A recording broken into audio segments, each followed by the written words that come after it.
ጤና ይስጥልን የዛኖስ ቤተሰቦች እንደምንቆያችሁ ከዛኖስ ዕለታዊ መረጃዎችን ይዘን ቀርበናል። አብራችሁን ቆዩ። በአሁኑ ወቅት በአማራ ክልል የሚስተዋለው የባለስልጣናት እንቅስቃሴ በልማት ስኬት ሳይሆን እርስ በርስ በሚሰጣጡ የካባ ሽልማቶች ተውጧል። ክልሉ በከፍተኛ ኢኮኖሚና የመሰረተ ልማት መጓተት ውስጥ ባለበት በዚህ ወቅት ሹማምንቱ በየመድረኩ በሚከናነቡት ካባ ብዛት መፎካከራቸውን ብዙዎቹን እያስገረመ ይገኛል። የታቀደ ግራንድ ፕሮጀክት የሌለው ክልሉ ለባለስልጣናቱ የሀሳብ ስንፈት ትልቁ ማሳያ በሀገሪቱ ቀጣይ ሊተገበሩ ከታቀዱ ግዙፍ ፕሮጀክቶች መካከል አንዱም በክልሉ ውስጥ አለመኖሩ ነው።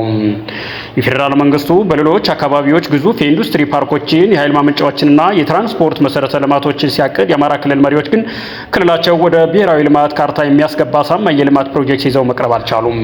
ይህ ክፍተት የሚያሳየው ባለስልጣናቱ በቢሮዎቻቸው ተቀምጠው ዕለታዊ እቅድ ከማውጣት ይልቅ በየአደባባዩ ለካሜራ እይታ የሚሆኑ የሽልማት ድግሶችን ማስቀደማቸው እንደሆነም ይነገራል። የካባ ፖለቲካና የሀሳብ ድርቀት በክልሉ በሚዘጋጁ ፕሮግራሞች ላይ ከሚመጣ ባለስልጣናት ጋር ካባ መለዋወጥ እንደ ትልቅ ስራ ተቆጥሯል። ይህ ሁኔታ የሀሳብ ስንፈት ማሳያ እንደሆነ የሚገልጹ ተንታኞች ባለስልጣናቱ አዲስ የስራ ፈጠራ ሲሳናቸው በባህላዊ ሽልማቶች ሽፋን ስራ እየሰሩ ለማስመሰል የሚሞክሩ እንደሆኑ ይገልጻሉ። 5 እና 6 ካባ ደርቦ መታየት ክብር ቢመስልም ከካባው ስር ያለው ባዶ የልማት መዝገብ ግን የክልሉን የልማት ጉዞ አዝጋሚ አድርጎታልም ብለዋል። ጎንደር ከተማ አስተዳደር ጥምቀት በመጣ ቁጥር ብቻ መንገድ ለመስራትና የኮሪደር መብራቶችን ለመትከል ሲጣደፍ ይታያል። ጠድፊያው በዓሉ ሲደርስ ጥቂት ቀናት ሲቀሩት የሚደርስ ሩጫ መብራቶቹ እንኳ ሳይደርሱና በስራው ጥራቱን ሳይጠብቅ እንደሚከናወንም ያደርገዋል ብለዋል። የአማራ ክልል ባለስልጣናት ከአንገታቸው በላይ የሚከበር ካባን ሳይሆን በመሬት ላይ የሚታይ የልማት አሻራ እንዲያስቀድሙ ይጠበቃል። በሀገር አቀፍ ደረጃ ከሚታገጡ ግዙፍ ፕሮጀክቶች ክልሉ ተጠቃሚ የሚያደርጉ ግራንድ ሀሳብ ማመንጨት ካልተቻለ በየሳምንቱ የሚደራረብ ካባ የክልሉን ድህነት፣ የባለስልጣናቱን ድክመት ከመሸፈን ይልቅ ይበልጥ አጉልቶ እንደሚያሳይም አስረድተዋል። ሹማምንቱ ከልብስ ቤትና ከካባ ግብዣ ወጥተው ወደ እውነተኛው የልማት ፖሊሲ ስራ እንዲመለሱ የብዙዎቹ ምኞት ነው ብለዋል። አድማጭ ተመልካቾቻችን ኮመንት፣ ላይክ እና ሰብስክራይብ ማድረጋችሁ እንዳትረሱ እያለ ወደሚቀጥለው ሌላኛ ዘገባ እናልፋለን።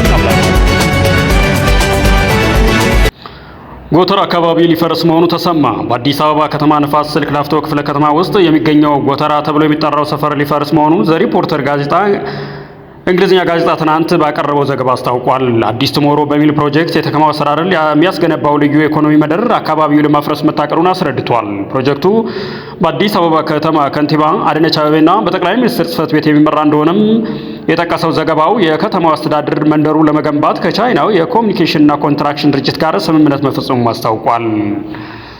መንደሩ የንግድ፣ የፋይናንስ፣ የትምህርት፣ የባህልና ሰማይ ጠቀስ የመኖሪያ ህንፃዎች እንደሚኖሩት መግለጹን ያስረዳው ዘገባው በመሆኑ በጎተራ አካባቢ በሚገኝ ሰፊ መሬት ላይ ለመስራት እንደታሰበም ጠቅሷል። የአዲስ ቱሞሮ መንደር ግንባታ በቢሊዮን የሚቆጠሩ ብር እንደሚፈጅ አስረድቶም ከዚህም በላይ በጎተራ አካባቢ የሚኖሩ በርካቶች እንዲፈናቀሉ እንደሚያደርግም ገልጿል።